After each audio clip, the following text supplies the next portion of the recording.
नमस्कार दोस्तों, स्वागत है आप सभी का पाथफाइंडर पर। दोस्तों, यूरोपियन यूनियन ने इंडियन इंडस्ट्रीज को आदेश दिया है। आदेश अनुसार 1 अक्टूबर 2023 तक fertiliser, steel, cement, aluminium smelting जैसे जो हैवी पॉल्यूटिंग इंडस्ट्रीज हैं, वो अपने कार्बन एमिशन का डेटा यूरोपियन यूनियन के साथ साझा करें।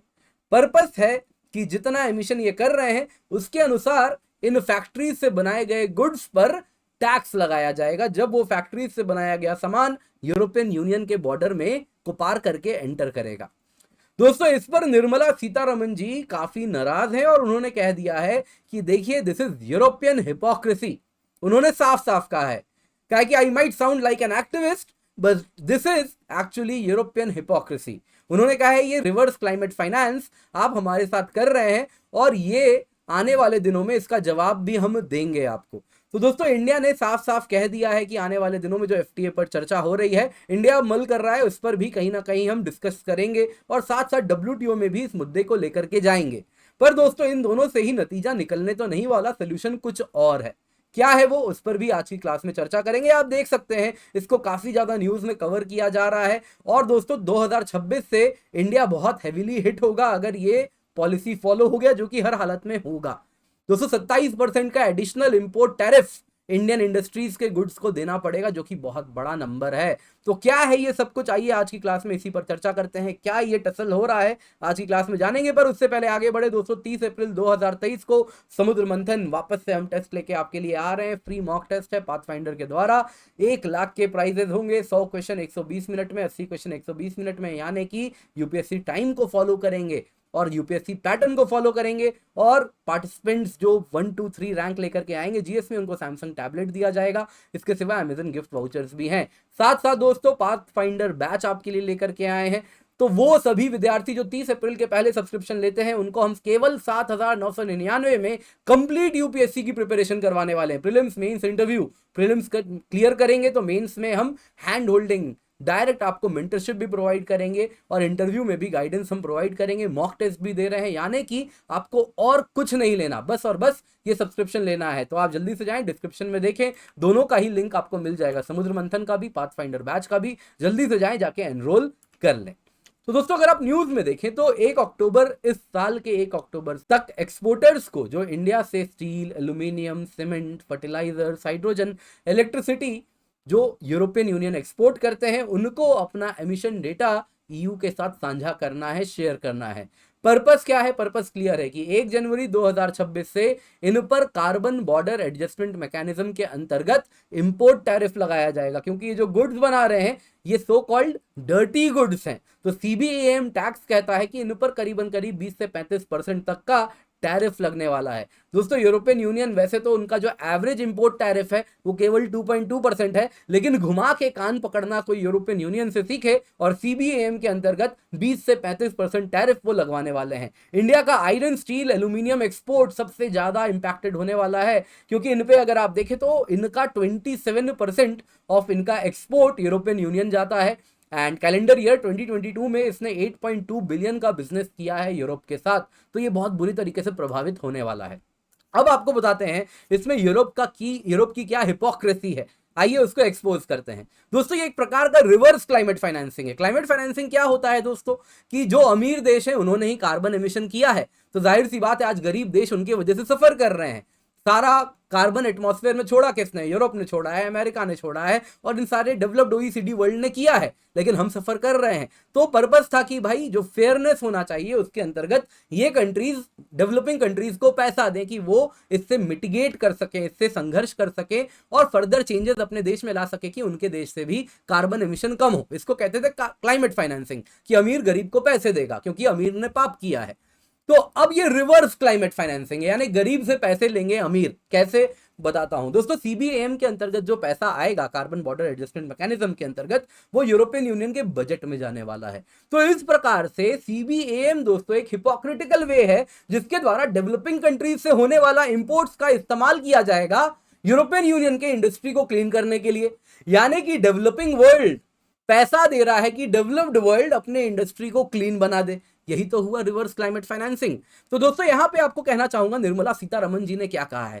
तो उन्होंने कहा है मेरा नॉन ग्रीन स्टील यानी डर्टी स्टील जो काफी ज्यादा कार्बन एमिशन करता है, आपके लिए इट इज ओके अगर मैं इसके लिए पैसे दे दूं तो, और ईयू इसी को इस्तेमाल करेगा और अपने डर्टी स्टील को ग्रीन स्टील में कन्वर्ट कर देगा।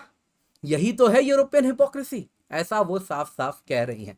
दोस्तों यहां पे आपको बताना चाहूंगा यूरोपियन यूनियन और एक तरीके से एक्सपोज होता है। डेवलप्ड कंट्रीज ने कमिटमेंट किया था यूएनएफसीसीसी के डिसीजन में कि हर साल $100 बिलियन पर ईयर वो क्लाइमेट फाइनेंस टारगेट के रूप में डेवलपिंग कंट्रीज को देंगे, लेकिन यहां तो उल्टा कर रहे हैं, पैसा देने के बजाय सीबीएम के अंतर्गत वो पैसा ले रहे हैं और डेवलपिंग टू डेवलप्ड कंट्रीज पैसा जा रहा है और क्लाइमेट फाइनेंसिंग उल्टी हो रही है, उल्टी गंगा बाहर बह रही है यहां।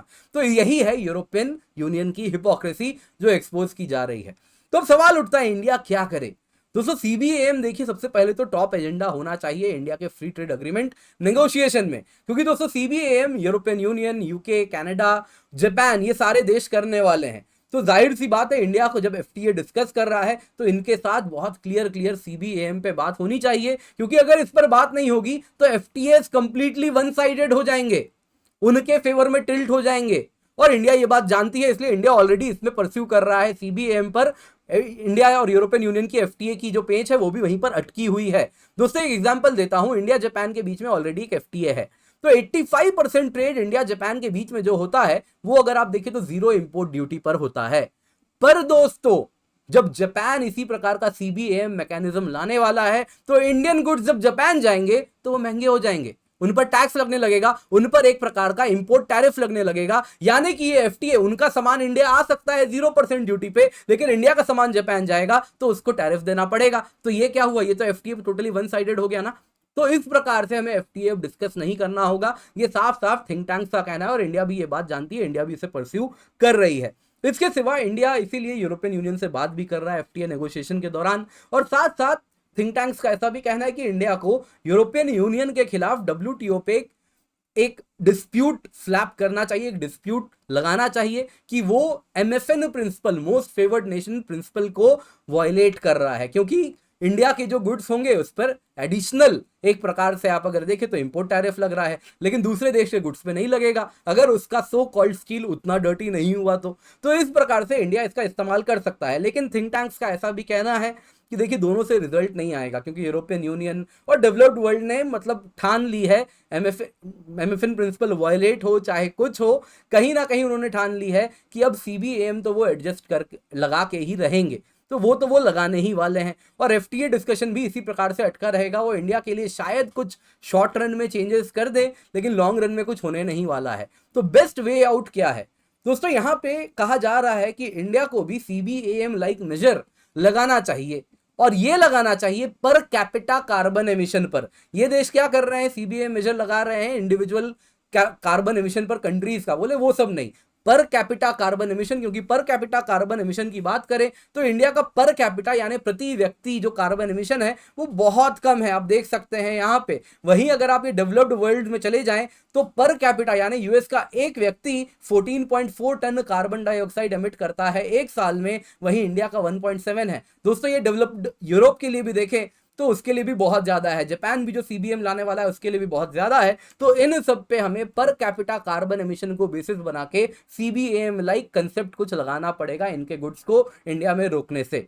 दोस्तों इसके सिवा हमने ये पहले भी किया है, यूएस ने, आपको याद होगा, स्टील एल्यूमिनियम जो इंडिया से एक्सपोर्ट होता था उस पे इंपोर्ट ड्यूटीज लगा दिए थे, इंडिया ने रिटेलिएट किया था, इसी प्रकार की इंपोर्ट ड्यूटी अमेरिकन गुड्स पे भी लगाई गई थी। तो इसी प्रकार से इंडिया को भी करना होगा और बहुत जरूरी है इन लाइंस पर इंडिया चलना शुरू करे, क्योंकि अभी तो यूरोपियन यूनियन बस शुरुआत है, आने वाले दिनों में यूएस, कनाडा, जापान जैसे कई कंट्रीज हैं जो कि इस प्रकार के आप देखें तो मेजर्स लगाने वाले हैं। तो इंडिया को अपनी इंडस्ट्री प्रोटेक्ट करनी है। हालांकि कहा जा रहा है इससे डब्ल्यूटीओ में बहुत सारे डिस्प्यूट्स होने वाले हैं, ग्लोबल ट्रेड कहीं ना कहीं आइसोलेशनिस्ट सिलोज में बढ़ जाएगा, लेकिन जो भी है इंडिया को अपनी इंडस्ट्री बचानी है, हमारे लिए सबसे इंपॉर्टेंट वही है।